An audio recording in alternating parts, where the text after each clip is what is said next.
Hey, so I know I've rambled off into a bunch of different topics, and I will continue to do the same because that's apparently the man I am. Whatever. The thing I wanted to talk about was what I believe to be active and ongoing depopulation programs. Um, you know, being enacted by the United States government, um, but also through negligence and ignorance of uh, many people. But I'm gonna, to some degree, kind of go into science of thought because there is an aspect of culture and like a culture conflict involved, and I'll go a little bit into that, but to stay kind of relatively on course, what I think is has been done to Americans has been, the poisoning of the water supply, and I don't just mean through incidental lead poisoning uh, because of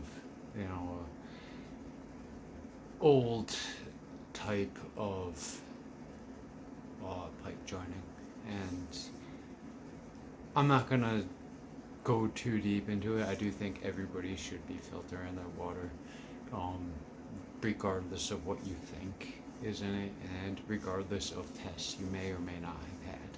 Things you've heard from your neighbors mean nothing. Things you know about the water 10 years ago mean nothing.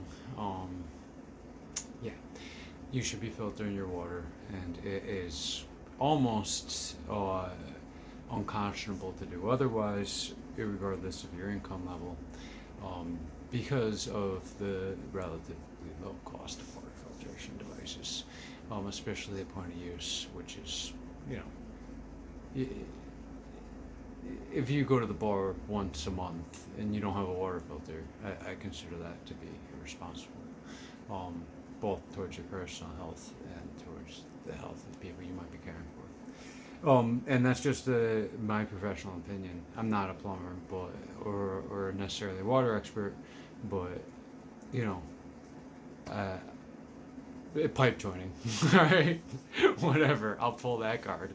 But uh, it's true though. It's my opinion as a lay person in that particular uh, scope of, you know, I'll do air quality, but I can't do water quality. But it's the truth. I mean, it is. If you're bringing in water from a well or water from a municipal pump somewhere, reservoir, municipal wells, whatever, you should be filtering that water at least. And there's a whole bunch of different products on the market. I won't go into the pluses and minuses of all of them. Um, Nothing out there is perfect. You can buy perfect water at an insane cost and destroy the planet with transport and plastics in the process. So you should be filtering water and be sourcing it locally, no doubt. And I think that's basics. But the fact that, um, in my opinion, halides being added to the water under the guise of tooth decay is a depopulation tactic at this point. It may not have been during its experimental phase, but I would argue the ethics of any experimental phase to begin with.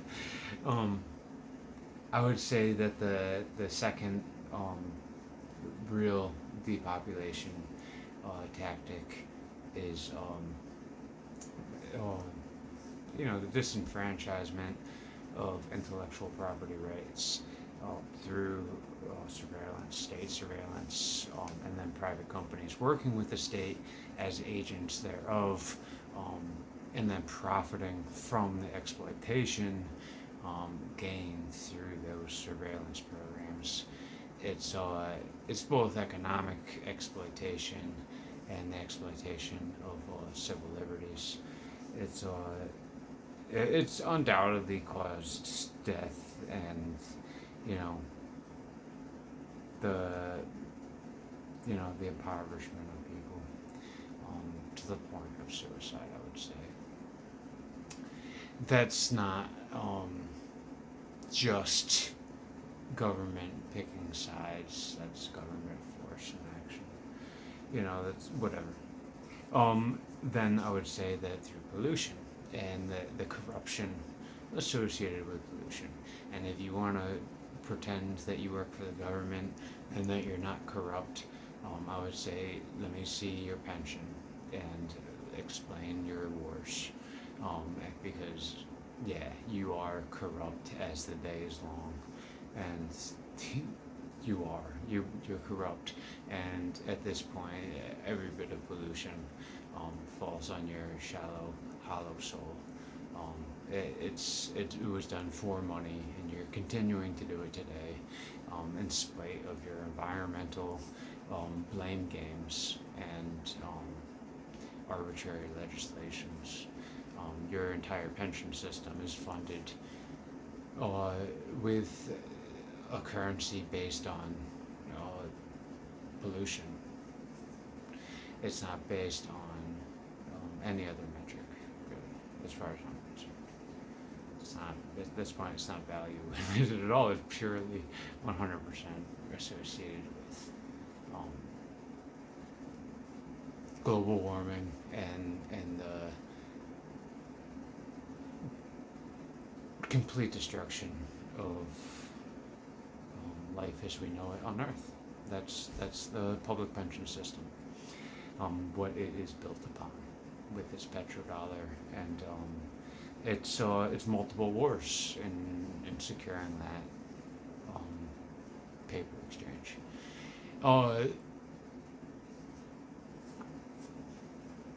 So the wars took the fathers away, took the young men away, made them promises, and then the corrupt government bureaucrats pay for their pensions off of the profits from that war, right?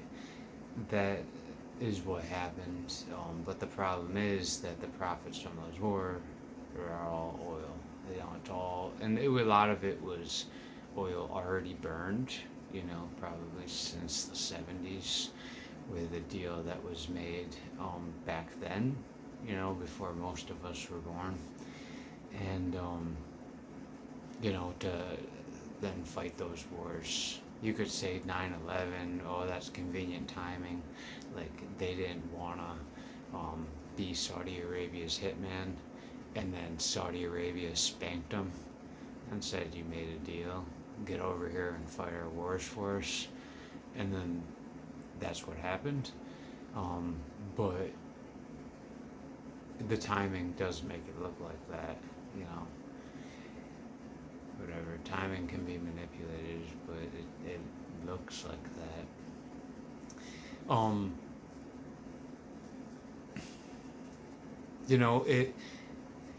It's over in my mind, but I've talked about that. So other things I think that the government is already doing. So I'm going to say that the pollution, the economic system based on the pollution, is real depopulation. Like, they don't care. None at all. Not a worry in the world about how many, kids they kill. Literally, American children poisoned to death by pollution that they are planning to retire on. Literally, they don't give not their emotion, flat as a rock. Oh, that's what's paying for my retirement. That hurts me. That's what you'll get. And the poisoning of our water supply with an unnecessary drug that hardens soft tissue and has no real systemic value as a medicine, only a topical value. And that's not really debated. It was arbitrarily added to our water supply is basically a chemical waste product from aluminum manufacturing that gets shipped over from China and dumped into our water supply. And I think that that is done, if not to kill us, with a complete disregard to human life, and done by the government.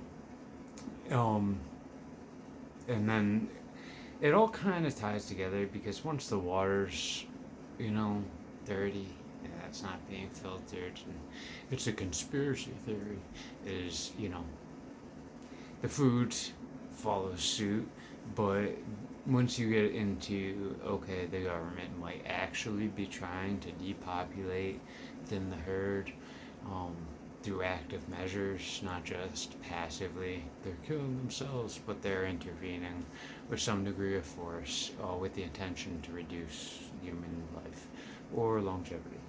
Um, then you kind of have to accept the possibility that the food might be tasting funny because more than it was grown with dirty water or washed with dirty water, but there might be something in the food too that's uh, and then you think, what kind of demographic are they going to target? And that's going to be my demographic, a single white man. So if you're looking for something that's probably tainted, it's going to be in the frozen food aisle, where I live, and I think my demographic lives. So I think that that kind of food selection puts me at higher risk, and I do think I've tasted some stuff that doesn't seem like it used to. And without going into that, because I think there are many, I'd like to just give a shout out to frozen food suppliers that, for at least for my taste buds, aren't trying to kill me. And if they are trying to kill me, they are doing a great job because I don't taste it. And if I'm gonna die, I'd rather not taste it. Um, and that's Stouffer's, because I don't know why. I think that it's still okay. And Lean Cuisine, and I think part of it might be the fact it's made for girls, that it's healthier, or maybe it's just they're a higher quality company, or maybe, you know, a combination of both. But that's kind of what I think is still safe and affordable,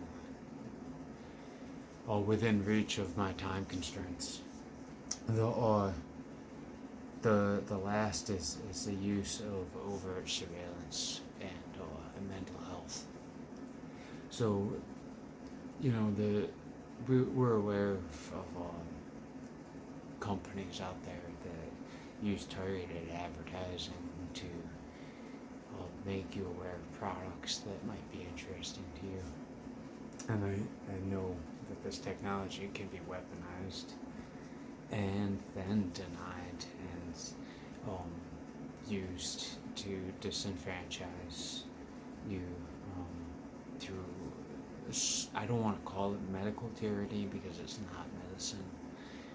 It's really just semi-professionals insulting you with subjective labels, and they are pretty much written by lawyers to take away your rights without due process. So you can imagine, you know, your television is talking to you. You're getting direct messages that mirror your behavior, and it's unnerving. You know, you wouldn't want somebody to be watching you naked. You wouldn't want somebody to be watching your wife naked. Your wife wouldn't want to be watched naked. You wouldn't want a stranger on some computer screen watching your children and telling you terrible things. You wouldn't want it. It wouldn't make you happy. And when you confronted them, they sat there with that same stoic, shit-eating grin on their face. Like, you're crazy, you know? But the fact is, technology exists. It can absolutely be used to diminish your capacity to live, to thrive. Um,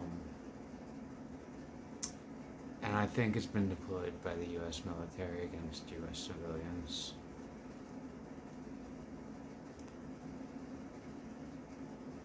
You know, they're unashamed. I can't imagine why. But that's uh that's the stuff I don't like. I think that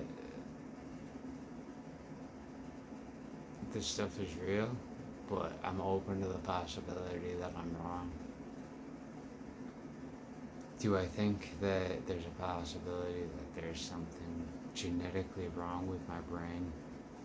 It makes me believe things that are absolutely untrue in every way, even in them being a possibility. I mean, I guess I'm open to that as a possibility, but I feel it far more likely that my labors are being exploited. That's what I feel is being done to me. That my life's work is being stolen, and my pursuit of happiness is being subverted by oath breakers and cheaters and murderers and war criminals, wolves in sheep's clothing that don't deserve my respect and never did. I just didn't know it. But there's also a possibility that I'm right and I'm just a big wimp that's been taking it this whole time, and I should have gone and punched somebody in the face a long time ago and been sitting in jail this whole time. I don't know. I guess either one's a possibility. That's what I was thinking about.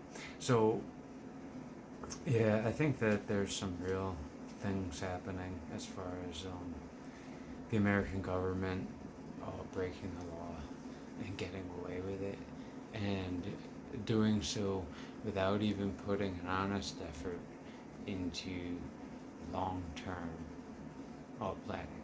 And there's kind of there's always two schools of thought when it comes to long-term, like planning ahead.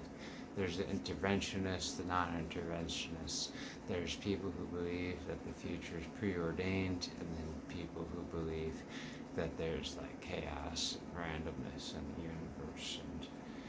And the reality is that no matter how good, how much information you have, the illusion is you always don't know what you don't know. So even if the universe is entirely fixed and causal and preordained, even if that's the case, there's no way to prepare for the unforeseen events that are outside of your ability to even comprehend. So you have to assume the randomness rule, because the lack of information dominance makes chaos the only operational option available. It might as well be the truth, because of the two options. You can't know everything anyway. So assuming everything is preordained is essentially useless. So to say it's too late, that's my point, is environmentally, to say it's too late, so we gotta accept some degree of depopulation, I think is just lazy.